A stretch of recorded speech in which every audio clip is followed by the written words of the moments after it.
Hello guys, welcome back to our channel और wealth creators. तो आज हम बात करेंगे एक स्टॉक के बारे में जो कि एक यहाँ से मल्टी बैगर हो सकता है। आपको स्क्रीन पे तो दिख गया होगा उसका नाम। हर एक चीज़ का मैं आपको एक रीज़न बताऊंगा और मैं बताऊंगा कि क्यों ये मल्टी बैगर हो सकता है। इसके बहुत सारे रीज़न्स हैं, तो वो भी हम एक एक चीज़ नोट डाउन करेंगे, ठीक है। तो अभी हम स्टार्ट करते हैं। पहले मैं आपको ये बताऊंगा कि टेक्निकली भी और फंडामेंटली भी क्यों ये स्टॉक मल्टीबैगर यहाँ से बन सकता है, ठीक है। तो पहला पॉइंट अगर मैं आपको बताऊँ, the first point which I see from here is the stock has given a correction of approximately 45 to 50%, ठीक है। अगर टॉप से देखा जाए ऑलमोस्ट 45 से 50% ये स्टॉक नीचे आ गया है।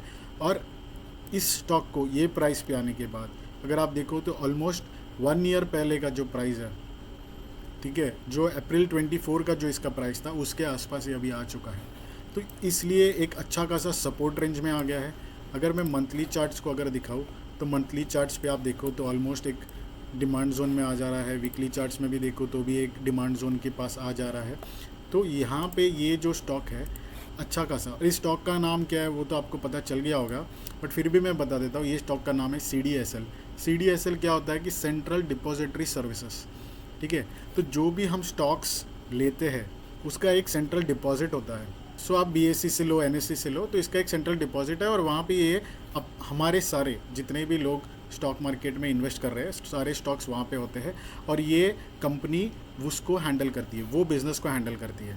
तो इस कंपनी के लिए अगर प्रॉफिट बनाना है मार्केट में तो दो चीज़ होती है। जब लोग बाइंग सेलिंग करेंगे तब भी प्रॉफिट बनेगा, सेलिंग करेंगे तब भी प्रॉफिट बनेगा, बाइंग करेंगे तब भी प्रॉफिट बनेगा, और जितने इन्वेस्टर्स आते जाएंगे उसके हिसाब से इनका बिजनेस और बढ़ते जाएगा।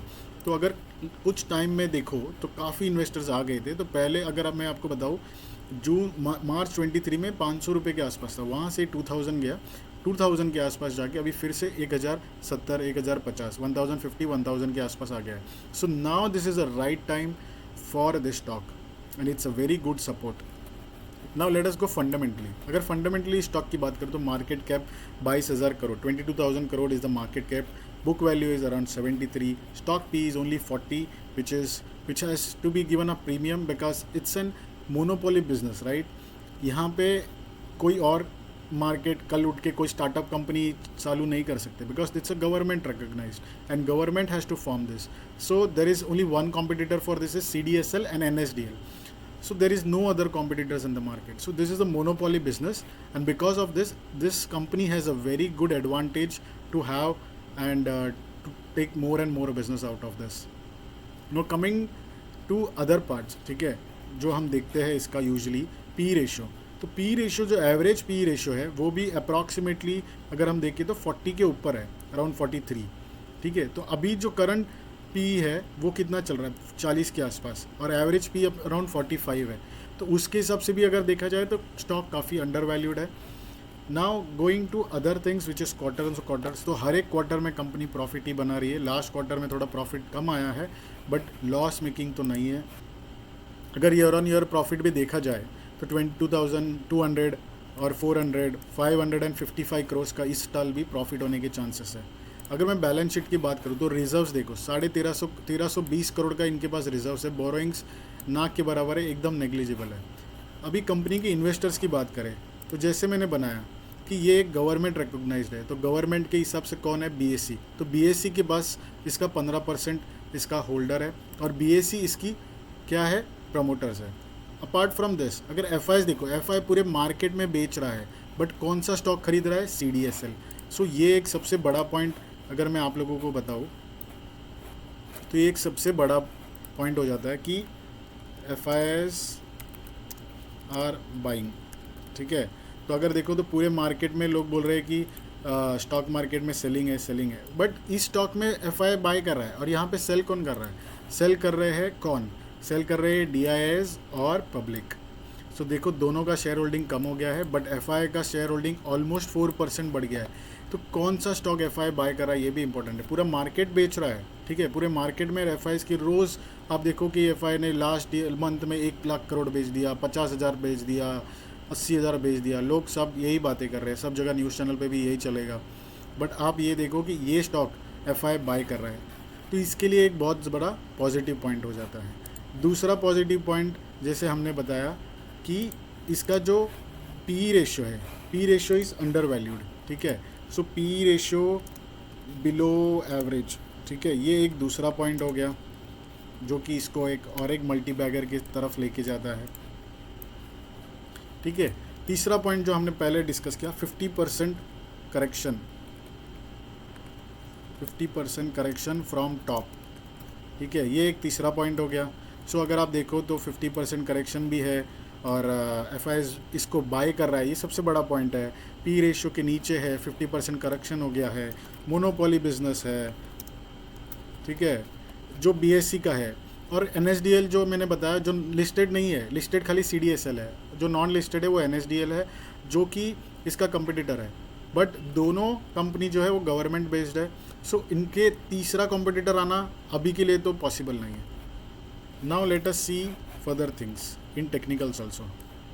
सो अगर हम बात करें यहाँ पे, ये देखो टॉप बना था जैसे मैंने बताया 1992 के आसपास, वहाँ से करेक्ट होते होते अभी ऑलमोस्ट ये बाय रेंज में आ गया है। और ये स्टॉक, ये जो रेंज है यहाँ पे अच्छा खासा सपोर्ट ले रहा है। और जब भी यहाँ से चलेगा, मैं बता रहा हूँ गाइस, जब भी यहाँ से चलेगा, अगर आपको दूसरा मैं और एक चीज़ बताऊँ कि अगर आपको देखना है कि एलीट वेव के हिसाब से, तो ये 0 बनता है, ये 1 बनेगा, ये 2 बनेगा, ये 3 बनेगा, ये 4 बनेगा और ये 5 बनेगा। 5 के बाद ये ऑलमोस्ट 61.1% का करेक्शन देता है। तो अगर मैं यहाँ से लगाऊँ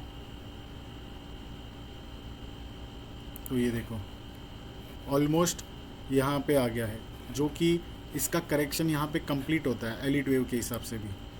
सो एलीट वेव के हिसाब से भी करेक्शन कंप्लीट है, डिमांड जोन में आ चुका है। तो यहाँ से ये स्टॉक एक बड़ा मल्टी बैगर बनने का चांसेस है।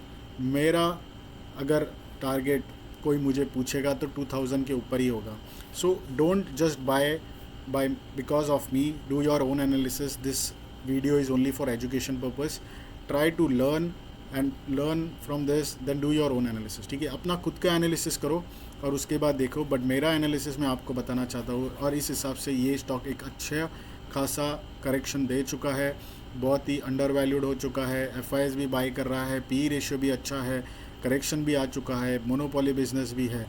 ये सारे पॉइंट्स अगर हम मिलाते हैं तो ये स्टॉक एक अच्छा खासा अपॉर्चुनिटी के लिए रेडी हो गया है। सो आने वाले टाइम पीरियड में जब भी मार्केट यू टर्न देगा और मार्केट फिर से चलना शुरू करेगा तो ये सारे स्टॉक्स पहले चलेंगे, ठीक है। ये सारे स्टॉक्स पहले चलेंगे गाइस। तो आज के वीडियो हम यहीं पे कंप्लीट करते हैं। Thank you for watching the video. Please like, subscribe and share this video as much as possible with your friends, family. और हमारा telegram channel, please join our telegram channel. We will give regular updates. मेरे market views के भी हम लोग update दे रहे हैं Telegram channel पे। मार्केट किस वे में मूव करेगा, कैसे आपको ध्यान रखना है मार्केट में और मार्केट के conditions. We don't charge anything, that is free of cost, okay। So this is just a view from our side for the educating all the people and making them aware about the stock market. Thank you very much for watching videos. Please like, subscribe and share this video. Thanks a lot. Bye bye, take care, see you soon in our next video.